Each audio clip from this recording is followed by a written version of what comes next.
अॼु आहे 2 जनवरी 3 जनवरी आहे। अॼु 3 जनवरी आहे 2025 साल पहिरियों साल 2025 पहिरियों महीनो। ऐं साईं मुश्ताक मुग़ल साहिब सां मुंहिंजी पहिरीं मुलाक़ात थी रही आहे। ईअं बामुसाफ़ा त परे खां सलाम दुआ थींदी रही आहे, पर अॼु वेही कचहरी कई आहे।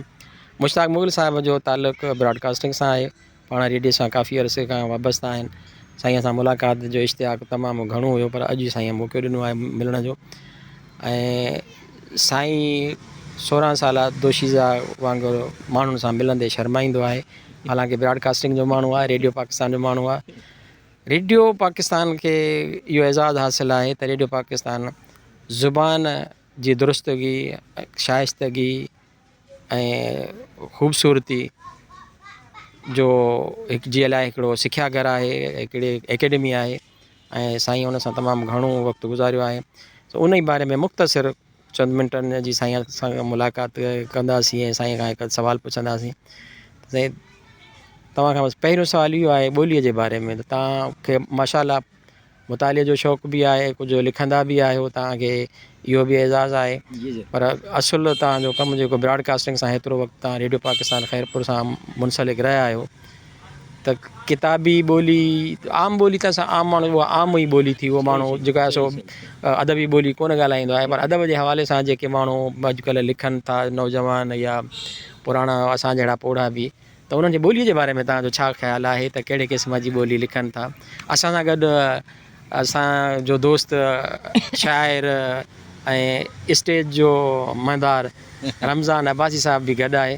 पर असांजो सुवालु जेका आहे सो मुश्ताक साहिब खां ऐं मुश्ताक मुग़ल साहिब खां। मुश्ताक साहिब, तव्हां ॿुधायो। इहो कंदुसि त असां वटि ॿोलीअ जो वॾो बिगाड़ आहे, ऐं उन में असांजा ख़ासि तरह सां इदारा घणा इन्वॉल्व आहिनि। ऐं इदारनि जो हुजणु इन करे आहे जो उन्हनि खे सुठे क़िस्म जा अदाकार सदाकार राइटर मिलनि नथा।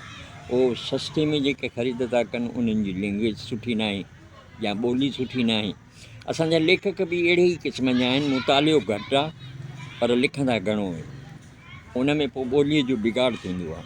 ख़ासि करे असांजा चैनल TV चैनल हुन में घणो हिसो वठी रहिया आहिनि। जंहिंजा मां तव्हांखे मिसाल ॾींदो हलां त हिकिड़ी अदली ख़बरूं पढ़ंदे चई त इहे मथां मिटी किरंदी आहे जाइ जी, किरंदी आहे न जी जी। हाणे उनखे असां सिंधीअ में चऊं त जाइ जो किरियल भंजूं मिटी, हुन आंदी अलाए कहिड़ा अल्फाज़ इस्तेमालु कया जेके सिंधी त ठहियो, पर कंहिं ॿी ॿोलीअ में बि घटि में पढ़िया आहिनि। आम माण्हू बि सम्झी न पियो सघे। जी, अच्छा, इहे अहिड़ी तरह मज़ार मिज़ार अहिड़ी तरह सां ॿियनि हंधनि ते बि ज़ेर ज़बर पेश जो फ़र्क़ु घणो थो अचे ॿोलीअ में। हाणे इहो सोच खां सवाइ बसि फिटी करणु आहे।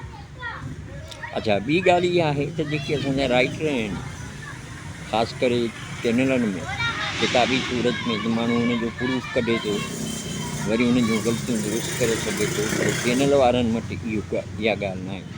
उनजो नतीजो इहो थो निकिरे जो असांजो नंढो नस्ल ख़ासि करे या लेडीज़ उतां इहे नंढा नंढा अल्फाज़ बि हथु करे घर में पोइ उनखे उहे आम था थियनि, मतिलबु ॿोली बिगड़ंदी थी वञे पई। असांजी जेका आहे सा घर जी ॿोली आहे या असांजी मार्केट जी ॿोली जेका आहे उहा सॼी बिगड़ंदी थी वञे पई। मुंहिंजो ख़्यालु ज़ाती इहो आहे त असांजो जेको लिखियलु पढ़ियलु तबिको आहे उन में उन्हनि भाङे खे उन्हनि खे वॾो हिकु हिसो आहे त जेकॾहिं मां का ॿोलीअ में अल्फाज़ ग़लति ॻाल्हायां थो त मां उन महिल हुनखे टोके दुरुस्त कयां। जेकॾहिं उहो कावड़िजे बि थो त पाण हुन खां खणी नरमी आजिज़ीअ सां कमु हलाइजे, पर हुनखे ॿुधाइजे त पुट हे लफ़्ज़ हे न आहे, हे आहे। त मुंहिंजे ख़्याल में त घणे क़दुरु बहितरी अची सघे। हाणे बि ईअं ई थींदो हूंदो, पर अॻु